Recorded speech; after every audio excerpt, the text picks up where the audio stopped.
नमस्कार दोस्तों, the learning as में आपका स्वागत है। हाँ, सभी को नमस्कार। आज के इस गहरे विश्लेषण में हम एक ऐसे विषय पर बहुत ही विस्तार से चर्चा करने वाले हैं जिसने पूरे राज्य के छात्रों के बीच एक जबरदस्त हलचल पैदा कर दी है। बिल्कुल, एक नई ऊर्जा आ गई है। हाँ, और आज का हमारा विषय है बिहार एसएससी, जिसे हम बीएसएससी के नाम से जानते हैं।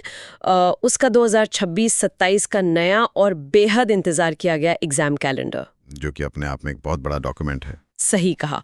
और तो आज के इस विश्लेषण का हमारा मुख्य उद्देश्य यही है कि इस लंबे चौड़े और थोड़े कंफ्यूज करने वाले कैलेंडर को हम डिकोड करें, मुख्य तारीखों को समझें, ताकि सुनने वालों के सामने तैयारी का एक साफ रोड मैप बन सके और उन्हें इस ओवर इन्फॉर्मेशन से बचाया जा सके। देखिए, इस चर्चा का हिस्सा बनना मेरे लिए भी बहुत खुशी की बात है, क्योंकि जब हम ऐसे किसी एग्जाम कैलेंडर को देखते हैं तो अक्सर बस 2-4 तारीखों पर हमारी नजर जाती है। हाँ, लोग बस प्री और मेंस की डेट ढूंढते हैं। बिल्कुल, पर अगर थोड़ी शांति से इसको देखा जाए तो ये सिर्फ तारीखों का पुलिंदा नहीं है। ये लगभग 35,649 अलग-अलग पदों पर होने वाली बहालियों का एक सुनहरा अवसर है। 35,649, ये नंबर वाकई में बहुत बड़ा है ना? और इतनी बड़ी संख्या में पोस्ट्स का आना, ये साफ इशारा है कि प्रशासनिक स्तर पर बहुत कुछ बदल रहा है। ये सुनहरा अवसर शायद दशकों में एक बार आता है। तो चलिए इसको समझते हैं। सबसे पहले हम उस भर्ती पर आते हैं जिसने सबसे ज्यादा सुर्खियां बटोरी हैं, और वो है CGL-4 यानी चतुर्थ स्नातक स्तरीय परीक्षा। हाँ, CGL-4, जिसका सबको इंतजार था। माई स्मार्ट ट्रिक चैनल के स्रोत के मुताबिक अगर हम आंकड़ों को देखें तो पहले जो खबरें थीं वो 1883 पदों की थीं, जो कि खुद में एक अच्छी संख्या है। बिल्कुल, 1883 छोटी संख्या नहीं है, पर अब इसमें 5,589 और नए पद जुड़ने की पूरी संभावना है। हाँ, मतलब संख्या सीधे 3 गुना से ज्यादा हो रही है। सही कहा। तो कुल मिलाकर देखें तो ये 7,000 से ज्यादा पोस्ट हो जाते हैं। और जहां तक डेट्स की बात है, इसका प्री एग्जाम जून या जुलाई 2026 में और मेंस अक्टूबर 2026 में तय किया गया है। तो अचानक से इतना बड़ा उछाल, ये क्या दर्शाता है? यहाँ जो दिलचस्प बात है वो ये है कि इन नौकरियों का जो मुख्य स्वरूप है उसको समझना जरूरी है। मुख्य स्वरूप मतलब उनकी पोस्ट और पावर? हाँ, क्योंकि स्रोतों में साफ बताया गया है कि CGL-4 के जरिए सचिवालय यानी सेक्रेटेरिएट लेवल की नौकरियां मिलती हैं। अच्छा, जो कि सीधे राजधानी में होती हैं। बिल्कुल, ये कोई ऐसी फील्ड की नौकरियां नहीं है कि किसी दूर दराज गांव में पोस्टिंग हो जाए। ये वो लोग हैं जो प्रत्यक्ष रूप से सत्ता के केंद्र में काम करते हैं, मुख्यमंत्री और मंत्रियों के आसपास। सही पकड़ा आपने। राज्य की जो भी नीतियां बनती हैं, जो फाइल्स मूव होती हैं, वो इन्हीं अधिकारियों के टेबल से होकर गुजरती हैं। इसलिए ये BSSE की सबसे प्रतिष्ठित परीक्षा मानी जाती है। तो एक तरह से पॉलिसी मेकिंग के इतने करीब होने का मौका है ये। हाँ, और 7,000 सचिवालय लेवल की पोस्ट का आना ये बताता है कि टॉप लेवल पर काम का दबाव बहुत ज्यादा है और नए लोगों की वहां सख्त जरूरत है। ये तो बात हो गई CGL-4 की, जो स्नातक यानी ग्रेजुएट्स के लिए है। पर इस कैलेंडर में एक और बड़ा धमाका है। आप सेकंड इंटर लेवल की बात कर रही हैं? यहाँ आंकड़े सच में हैरान कर देने वाले हैं।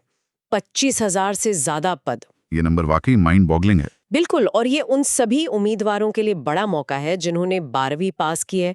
इसका एग्जाम भी लगभग वही जून जुलाई 2026 में होने वाला है। हाँ, प्री एग्जाम की डेट वही के आसपास है। पर यहाँ स्रोत के हिसाब से एक बहुत ध्यान देने वाली बात है।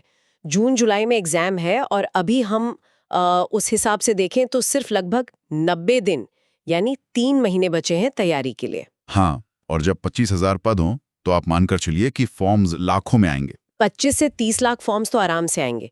तो 90 दिन का समय एक काफी बड़ा मनोवैज्ञानिक दबाव बनाता है। अगर हम इसको बड़े संदर्भ से जोड़ें तो ये बात साफ होती है कि सरकार इस भर्ती को लेकर बहुत तेजी दिखा रही है। तेजी से आपका क्या मतलब है यहाँ पर?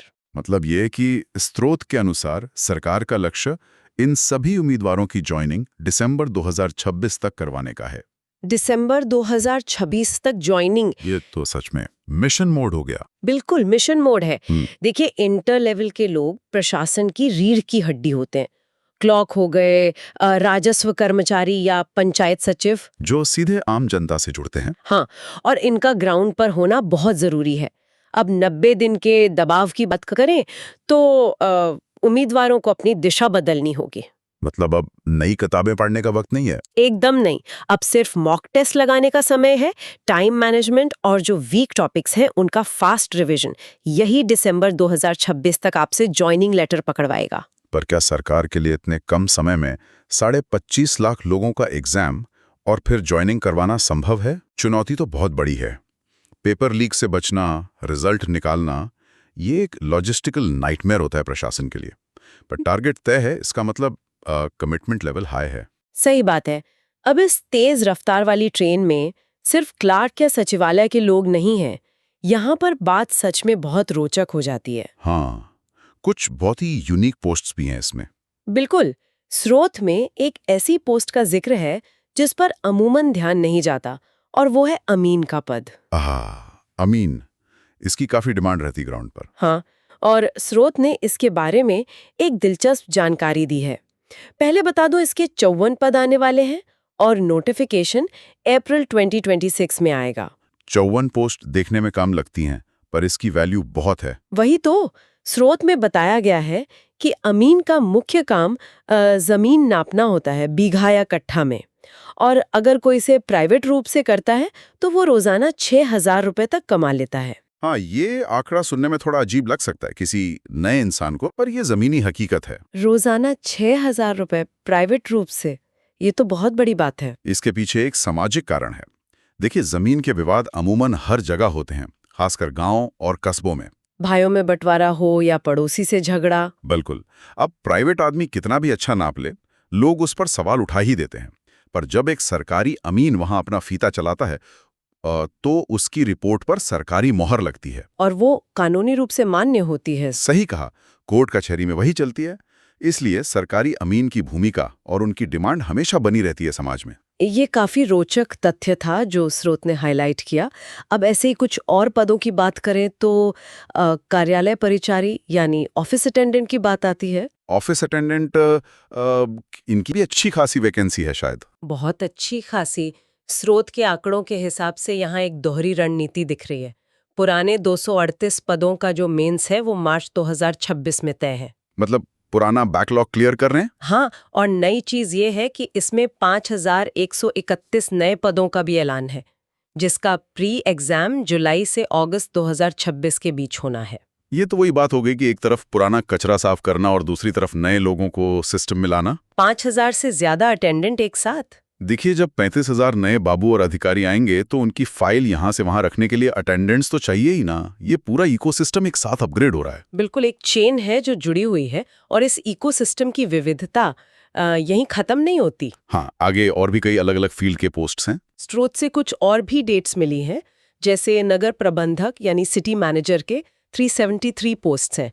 इनका नोटिफिकेशन अप्रैल 2026 में आना है और एग्जाम अगस्त में होगा। स्मार्ट सिटीज और अर्बन डेवलपमेंट को देखते हुए ये सिटी मैनेजर का पोस्ट बहुत अहम है। और एक फील्ड असिस्टेंट के भी 2001 पोस्ट्स हैं, जिनका मेंस एग्जाम मार्च या अप्रैल 2026 में है। यहाँ मैं उस वीडियो स्रोत से कुछ और भी पोस्ट जोड़ना चाहूंगा जो काफी टेक्निकल और अलग नेचर के हैं। हाँ बिल्कुल, बताइए कौन से पोस्ट्स हैं वो। जैसे सहायक पुस्तकालय अध्यक्ष, जिसे हम असिस्टेंट लाइब्रेरियन कहते हैं, उसके 122 नए पद आए हैं मार्च 2026 में। एजुकेशन और लाइब्रेरीज के लिए ये अच्छा स्टेप है। और डेटा वालों के लिए एसओ यानी सांख्यिकी पदाधिकारी के 682 पोस्ट्स हैं। इनका प्री जुलाई 2026 में है। और इतना ही नहीं, उर्दू अनुवादक और लैब्स के लिए भी वैकेंसीज हैं। तो मतलब सरकार सिर्फ जनरल क्लर्क्स नहीं ढूंढ रही है। वही तो, ये एक महत्वपूर्ण सवाल खड़ा करता है कि सरकार प्रशासनिक, तकनीकी, शैक्षणिक हर क्षेत्र में बहालियां कर रही है। तो इसका उम्मीदवारों की तैयारी पर क्या असर पड़ना चाहिए? सवाल यही है कि क्या प्रिपरेशन की दिशा अब मल्टी डायमेंशनल होनी चाहिए। मल्टी डायमेंशनल से आपका क्या अर्थ है यहाँ? अर्थ ये है कि अगर कोई स्टैटिस्टिक्स का स्टूडेंट है तो उसे 25 लाख की भीड़ में इंटर लेवल के पीछे भागने के बजाय एएसओ के 682 पोस्ट पर ध्यान देना चाहिए। हाँ, क्योंकि वहाँ कंपटीशन थोड़ा कम होगा, सिर्फ सब्जेक्ट स्पेसिफिक लोग होंगे। सही कहा। अपनी डिग्री और अपनी खासियत के हिसाब से टारगेट सेट करना अब ज्यादा जरूरी हो गया है। ये एक बहुत ही प्रैक्टिकल बात है। तो आज हमने जो ये पोषित स्रोत के सभी मुख्य बिंदुओं पर बात की, इन सबको अगर समेटें तो एक बात साफ है कि तैयारी का समय आ गया है और देर नहीं करनी चाहिए। सिर्फ डेट्स की एक लिस्ट नहीं है दोस्तों, ये हजारों उम्मीदवारों के भविष्य और उनके करियर प्लानिंग का एकदम सॉलिड ब्लूप्रिंट है। एक क्लियर कट रोड मैप जो बता रहा है कब क्या होना है। हाँ, समय कम है और मौके वाकई बहुत बड़े हैं, चाहे वो सेक्रेटेरिएट हो या ग्राउंड लेवल का अमीन। चर्चा को खत्म करने से पहले मैं सुनने वालों के लिए एक सोच छोड़ना चाहूंगा जो उन्हें थोड़ा आगे विचार करने पर मजबूर करेगी। हाँ बिल्कुल, बताइए वो क्या सोच है? जब एक राज्य अचानक से 35,000 से ज्यादा अलग अलग पदों पर एक साथ भर्तियां निकालता है, तो क्या हम इसको सिर्फ रोजगार का सृजन माने? ये सवाल तो काफी गहरा है। या फिर ये राज्य के पुराने प्रशासनिक ढांचे को नए सिरे से आधुनिक, चुस्त और सक्षम बनाने की एक बहुत बड़ी रणनीति का हिस्सा है, एक तरह का एडमिनिस्ट्रेटिव रीबूट। एडमिनिस्ट्रेटिव रीबूट, ये शब्द वाकई पूरी तस्वीर को एक अलग ही दिशा में ले जाता है। कर लेगा।